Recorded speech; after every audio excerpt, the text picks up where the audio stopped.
الشیطان اللعین الرجیم بسم اللہ الرحمن الرحیم الحمد للہ رب العالمین الصلاة والسلام علی اشرف الاولین والآخرین خاتم النبیین شفیع المذنبین رحمۃ للعالمین الملقب بطٰہٰ و یاسین مولانا مولا الثقلین سید الکونین امام القبلتین جد الحسن والحسین بالقاسم محمد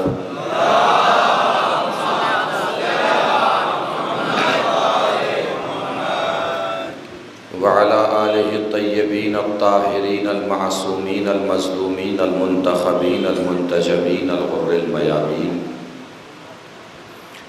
ولعنۃ اللہ الدائمۃ الباقیۃ علی اعدائہم وقتلتہم وغاصب حقوقہم ومنکر فضائلہم ومصائبہم من الآن الی قیام یوم الدین اما بعد فقد قال اللہ الحکیم فی القرآن الکریم بسم اللہ الرحمن الرحیم انا اعطیناک الکوثر فصل لربک وانحر ان شانئک هو الابتر صلوات پڑھیں بر محمد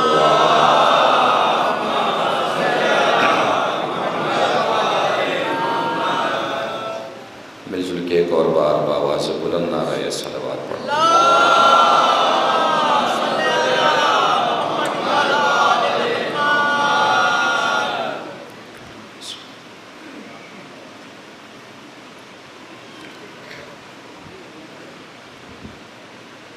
مسلسل آپ حضرات کی خدمت بابرکت میں قرآن شناسی اور قرآن فہمی کے عنوان سے الگ الگ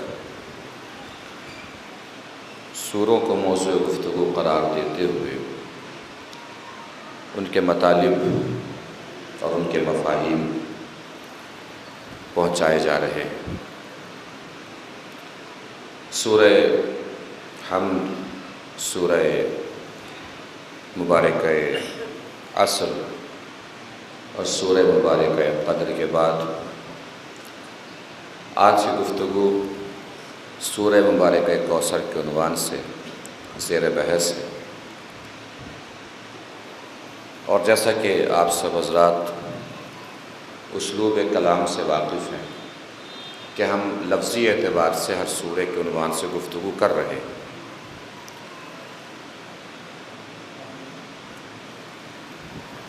سورہ مبارکہ کوثر اختصار کے اعتبار سے قرآن کا سب سے مختصر سورہ ہے، اور معانی اور مفاہیم کے اعتبار سے ایسا بحر ذخار ہے کہ اگر تفسیر بیان کی جانی شروع ہو جائے تو لفظ کم ہوتے جائیں گے، سورہ بڑا ہوتا جائے گا۔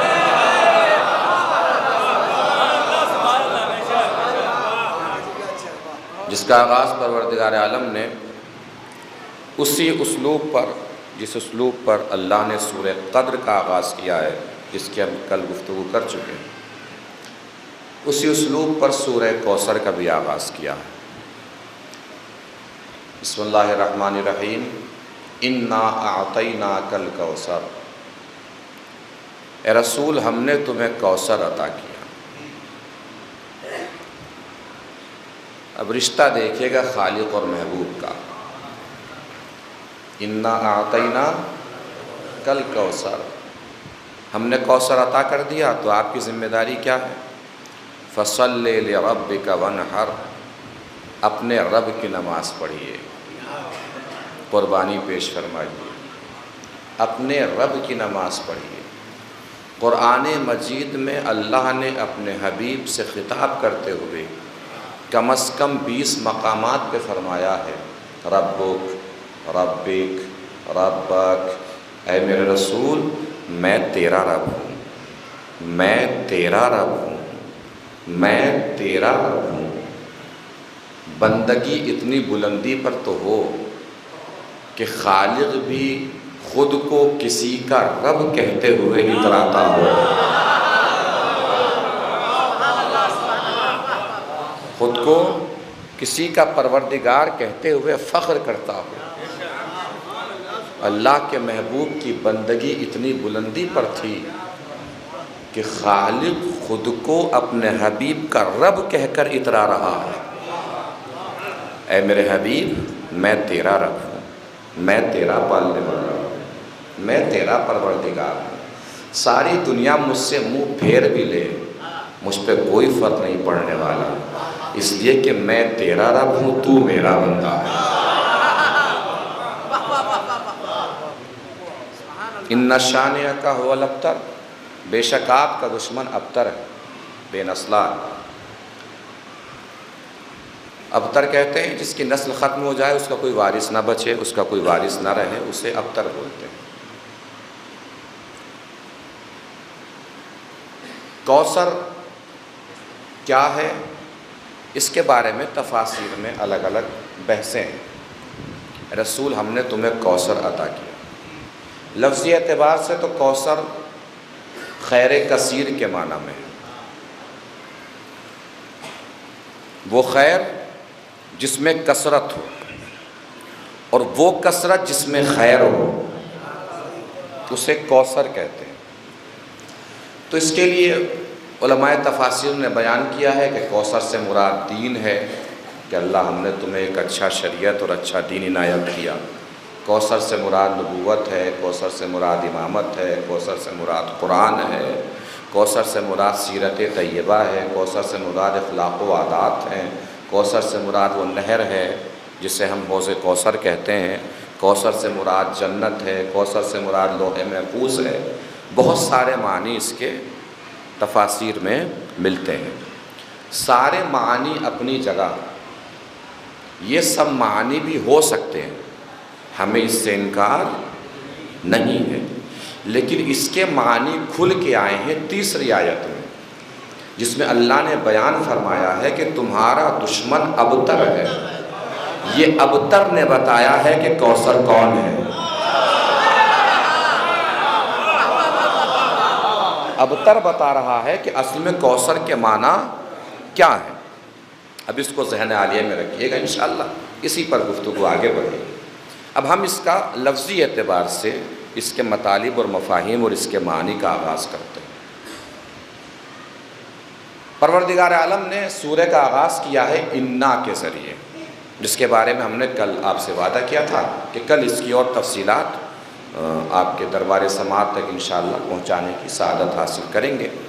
ایک معنی تو ہم نے سے کل بتا دیے تھے کہ یہ جمع کی ضمیر ہے، جمع کے لیے کم از کم 3 افراد کا موجود ہونا ضروری ہے، لیکن اللہ جمع نہیں ہے، اللہ تو واحد ہے، اور وہ واحد بھی نہیں ہے، واحد میں بھی احد ہے۔ تو وہ ضمیر جو جمع کے لیے استعمال ہوتی ہے، اللہ اپنے لیے استعمال کر رہا ہے۔ اپنے لیے کیوں استعمال کر رہا ہے؟ تفاسیر میں اس کے 2 ریزنز ملتے ہیں، 2 اسباب ملتے ہیں، 2 وجوہ ملتی ہیں۔ پہلی وجہ جس کے بارے میں نے کل ذکر کیا تھا، پہلے سمجھ لیجئے کہ اللہ واحد کی ضمیر کہاں استعمال کرتا ہے، تو آسان ہو جائے گا یہ سمجھنے کے لیے کہ جمع کی ضمیر کہاں استعمال کرتا ہے۔ جہاں اللہ لوگوں کو اپنی توحید کی دعوت دیتا ہے تو واحد کی ضمیر استعمال کرتا ہے، جیسے اننی انا اللہ، میں ہی اللہ ہوں۔ یہاں اللہ واحد کی ضمیر استعمال کر کے لوگوں کو اپنی توحید کی طرف دعوت دے رہا ہے۔ دوسرا ریزن، واحد کی ضمیر پروردگار اپنے لیے وہاں استعمال کرتا ہے جہاں کوئی کام بغیر کسی واسطے اور وسیلے کے انجام دیتا ہے۔ جہاں کوئی کام بغیر واسطے اور وسیلے کے انجام دیتا ہے، وہاں واحد کی ضمیر استعمال کرتا ہے، جیسے انا الغفور الرحیم، میں ہی بخشنے والا ہوں، میں ہی رحم کرنے والا ہوں۔ اس میں کوئی واسطہ وسیلہ نہیں ہے، میں ڈائریکٹ مغفرت کرتا ہوں، بخشتا ہوں، میں ڈائریکٹ رحم نازل کرتا ہوں، رحمتیں نازل کرتا ہوں۔ تو جہاں اللہ لوگوں کو اپنی توحید کی طرف بلاتا ہے وہاں واحد کی ضمیر استعمال کرتا ہے، جہاں اللہ بغیر کوئی سی واسطے اور وسیلے کے کام انجام دیتا ہے وہاں واحد کی ضمیر استعمال کرتا ہے۔ اب آ جائیے جمع کی ضمیر، جہاں اللہ کو لوگوں کو کے سامنے اپنی عظمت رکھنی ہو، اپنی بلندی رکھنی ہو، وہاں جمع کی ضمیر پروردگار عالم اپنے لیے استعمال کرتا ہے۔ جیسے اِنَّا نَحْنُ نَزَّلْنَا الذِّکْرَ وَإِنَّا لَهُ لَحَافِظُونَ، ہم نے قرآن کو نازل کیا ہے۔ پروردگار تو عظیم ہے ہی، اسے اپنی عظمت بیان کرنے کی کیا ضرورت آن پڑی؟ اصل میں وہ اپنی عظمت بیان نہیں کرتا ہے، اپنے ذریعے خود سے منسوب چیزوں کی عظمت بیان کرتا ہے۔ ہم نے قرآن کو نازل کیا ہے، ہماری عظمت سمجھو تاکہ قرآن کی عظمت سمجھ میں آئے، ہماری بلندی سمجھو تاکہ قرآن کی بلندی سمجھ میں آئے۔ اسی طریقے سے پروردگار ارشاد فرما رہا ہے اِنَّا أَعْطَيْنَاكَ الْكَوْثَرَ، ہم نے کوثر عطا کیا ہے، ہم نے عطا کیا ہے، ہماری فضیلت سمجھو تاکہ کوثر کی فضیلت سمجھ میں آئے، ہماری بلندی سمجھو تاکہ کوثر کی بلندی سمجھ میں آئے، ہماری عظمت سمجھو تاکہ کوثر کی عظمت سمجھ میں آئے۔ اس کا مطلب اللہ نے بتا دیا جس نے کوثر عطا کیا وہ بھی عظیم، جس کو کوثر عطا کیا وہ بھی عظیم۔ توجہ دیجئے گا عزیزو، بھائی جس نے کوثر عطا کیا اس سے بڑا کوئی نہیں، جس کو کوثر عطا کیا بندوں میں اس سے افضل کوئی نہیں، جس نے کوثر عطا کیا اس سے بڑا کوئی نہیں، جسے کوثر عطا کیا بندوں میں اس سے افضل کوئی نہیں۔ تو اب کس زبان میں طاقت ہے، کس زبان میں قوت ہے کہ کوثر کی تفسیر بیان کر سکے، کوثر کی توضیح بیان کر سکے، کوثر کی تفصیل بیان کر سکے، کوثر کی تشریح کر سکے، جب عطا کرنے والا بھی عظیم ہو، جس کو عطا ہوا ہے وہ بھی عظیم ہو، تو اب کون سی زبان اتنی باعظمت ہے کہ کوثر کی تشریح کرے، کوثر کی تفصیل بیان کرے، کوثر کی تفسیر کرے؟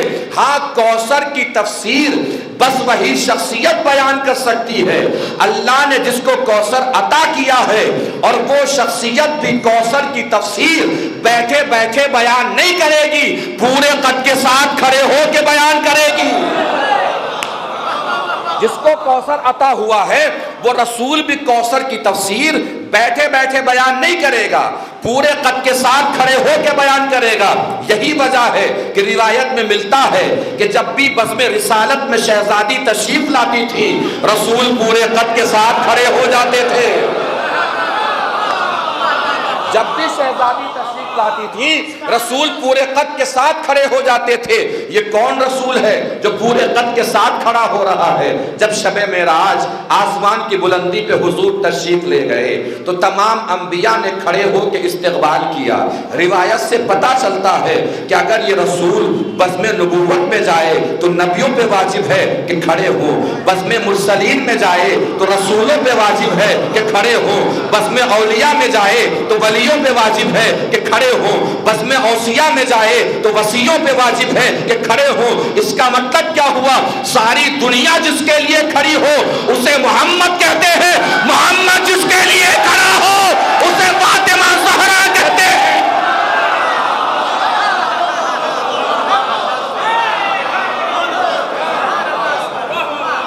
رسول جس کے لیے کھڑا ہو اسے فاطمہ زہرا کہتے ہیں۔ اب محسوس کیجئے گا، صاحبان شعور افراد میرے سامنے موجود ہیں، اس نکتے کو اور اس نزاکت کو جو بیان کر رہا ہوں۔ کوئی بھی کسی کے لیے کھڑا ہو سکتا ہے احترام میں، ہو سکتا ہے کہ سینکڑوں بار حضور اکرم صلی اللہ علیہ وآلہ وسلم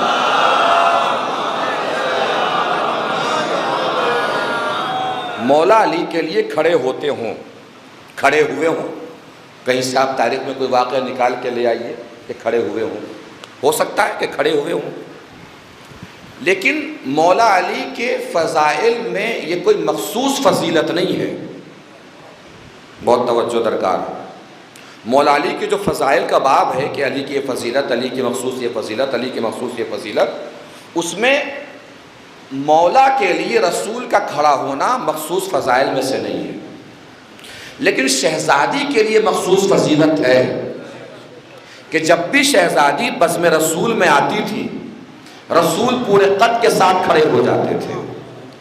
رسول کبھی مولا علی کے لیے کھڑے نہیں ہوتے تھے.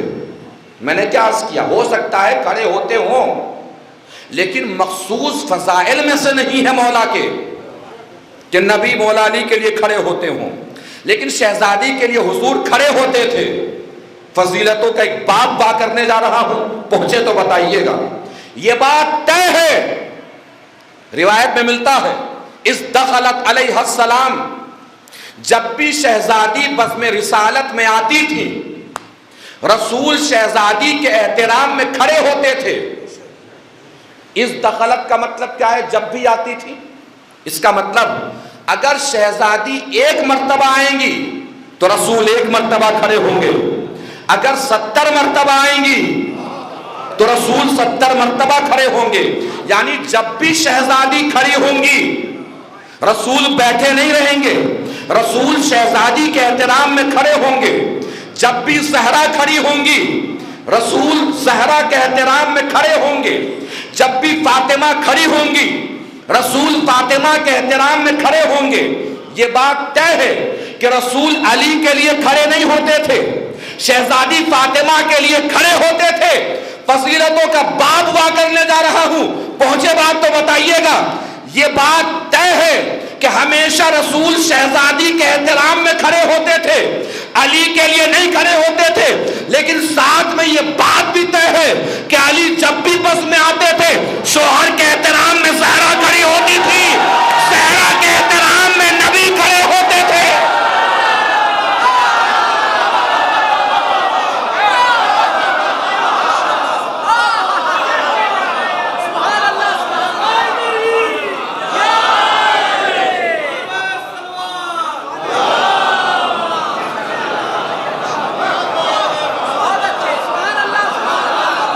جب بھی مولا بز میں آئیں گے شوہر کے احترام میں زہرا کھڑی ہوں گی، زہرا کے احترام میں نبی کھڑے ہوں گے. اب اسی بات کو اور آگے بڑھا لیجئے اور ایک اور فضیلتوں کا باب سن لیجئے. جتنی بھی سیادتیں ہیں کائنات میں سب شہزادی کے گھر میں ہیں. جتنی بھی سرداریاں ہیں سب شہزادی کے گھر میں ہیں. یقین نہ ہو تو چادر تطہیر دیکھیے. باپ نبیوں کا سردار، شوہر وصیوں کا سردار، بیٹے جوانان جنت کے سردار، خود عورتوں کے سردار، اور ایک آسمان سے بھی آیا تھا وہ بھی فرشتوں کا سردار. اور صرف سیادت نہیں، اللہ کے معین کردہ جتنے منصب ہیں، جتنے عہدے ہیں وہ سب شہزادی کے گھر میں ہیں. نبوت فاطمہ کے گھر میں، رسالت فاطمہ کے گھر میں، خلافت فاطمہ کے گھر میں، وزارت فاطمہ کے گھر میں، ولایت فاطمہ کے گھر میں، امامت فاطمہ کے گھر میں. اب جس کے پاس جتنی قوت ہے سمیٹ لے گا. آل رسول کی عظمتوں پہ سلام کرنا ہے، بھرپور توجہ درکار ہے. پوری طاقت سے پڑھنے جا رہا ہوں، پوری طاقت سے ہر لفظ کو سننا ہے اور جواب دینا ہے. سارے کے سارے اللہ کے معین کردہ منصب شہزادی کے گھر میں ہیں. نبوت بھی، رسالت بھی، امامت بھی، ولایت بھی. یہ بات طے ہے کہ علی کے آنے سے رسول کھڑے نہیں ہوتے تھے، زہرا کے کھڑے ہونے سے رسول کھڑے ہوتے تھے. لیکن یہ بات بھی طے ہے کہ علی کے آنے سے شوہر کے احترام میں زہرا کھڑی، زہرا کے احترام میں نبی کھڑے. ایک اور شخصیت ہے لاکھ دنیا اسے کافر کہے، جب بھی بس میں آتا تھا باپ کے احترام میں علی کھڑے، علی کے احترام میں زہرا کھڑی، زہرا کے احترام میں نبی کھڑے. کائنات انسانیت کا اکیلا انسان ہے ابو طالب جس کے احترام میں نبوت بھی کری، رسالت بھی کری، امامت بھی کری، ولایت بھی کری.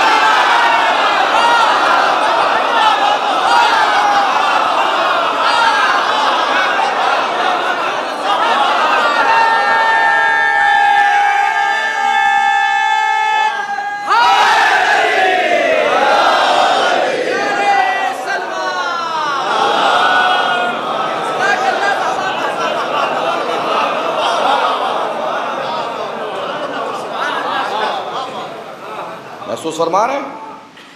تو یہ ہے انا کی منزل. تو پہلا ریزن پروردگار اپنے لیے جمع کی ضمیر کیوں استعمال کرتا ہے؟ جہاں اللہ اپنی عظمت بیان کرتا ہے. دوسرا ریزن بھی بڑا اہم ہے.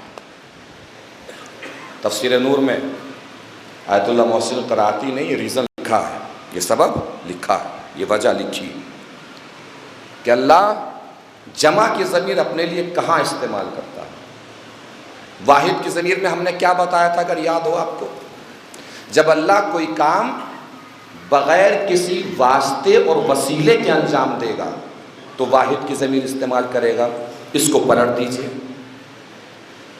جب اللہ کوئی کام واسطے اور وسیلے کے ذریعے انجام دے گا تو جمع کی ضمیر استعمال کرے گا. مثلا وَأَنزَلْنَا مِنَ السَّمَاءِ مَاءً، ہم نے آسمان سے پانی نازل کیا. نازل ہم نے ہی کیا ہے مگر آسمان کے وسیلے سے نازل کیا، آسمان کے ذریعے سے نازل کیا ہے. توجہ نہیں فرمائی آپ نے؟ وہی اللہ فرما رہا ہے اِنَّا أَعْطَيْنَاكَ الْكَوْثَرَ، اے رسول ہم نے آپ کو کوثر عطا کیا. اس کا مطلب یہ ہے کہ اللہ نے زہرا کا نور نبی کو کسی وسیلے کے ذریعے عطا کیا ہے. تلاش کیجئے وہ وسیلہ جس کے ذریعے سے اللہ نے زہرا کا نور اپنے حبیب کو عطا کیا ہے. جب وسیلہ تلاش کرنے آپ کے تصورات نکلیں گے تو تصورات میں بس ایک ہی شخصیت کا جلوہ ابھر کے آئے گا، جس شخصیت کو حضرت خدیجہ الکبریٰ کہتے ہیں. اللہ نے جناب خدیجہ کے ذریعے سے شہزادی کا نور پہنچایا ہے. کہاں تک؟ نبی تک پہنچایا ہے. چونکہ شہزادی کے نور کا وسیلہ ہے جناب خدیجہ، یہی وجہ ہے کہ حضور جناب خدیجہ سے اتنی محبت فرماتے تھے، اتنا پیار فرماتے تھے، اتنی انسیت تھی جناب خدیجہ سے حضور کو کہ وفات جناب خدیجہ کے بعد بھی سب سے زیادہ جس شخصیت کا تذکرہ حضور فرماتے تھے وہ جناب خدیجہ تھی. گھر سے کہیں نکلتے تھے آخر تک جناب خدیجہ کا تذکرہ کرتے ہوئے نکلتے تھے. گھر میں کہیں سے داخل ہوتے تھے تو آغاز جناب خدیجہ کے تذکرے ہی سے کرتے تھے. اتنا تذکرہ کرتے تھے، اتنا تذکرہ کرتے تھے، اتنا تذکرہ کرتے تھے کہ بہت سے لوگ تو اس جناب خدیجہ کے تذکرے سے چڑھنے بھی لگے تھے. اور تاریخ نے ان سب لوگوں کے نام بھی لکھے ہیں اور سارے نام میں جانتا بھی ہوں، مگر میں اکثر کہتا ہوں کہ ہر نام لینا منبر سے ضروری نہیں ہوتا. بہت سے نام زبان کا ذائقہ بگاڑ دیتے ہیں.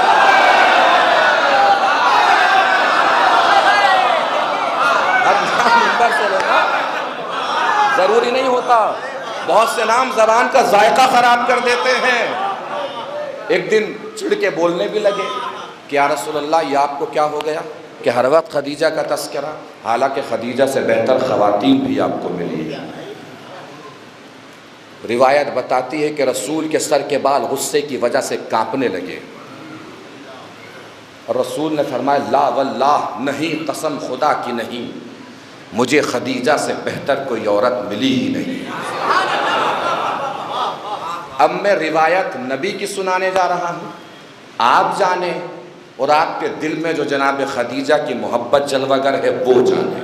جس کے دل میں جتنی محبت جناب خدیجہ کی جلوہ گر ہے اس کی زبان سے پتہ لگنا چاہیے، اس کے لہجے سے پتہ لگنا چاہیے، اس کے اٹھے ہوئے ہاتھوں سے پتہ چلنا چاہیے. باہر بیٹھے ہوں یا اندر بیٹھے ہوں، جس کو محسوس ہوتا ہے کہ اس کی زندگی پہ جناب خدیجہ کے نمک کا احسان ہے وہ بتائے گا. جملہ میرا نہیں ہے، کلمہ بھی میرا نہیں ہے، لفظ بھی میرا نہیں ہے، روایت نبی کی ہے. نبی کی زبانی جناب خدیجہ کے فضائل سنا رہا ہوں. حضور نے فرمایا نہیں، قسم خدا کی نہیں، خدیجہ سے بہتر مجھے کوئی عورت ملی ہی نہیں. کیوں؟ اس لیے کہ جب ساری دنیا کافر تھی خدیجہ مجھ پر ایمان لائی.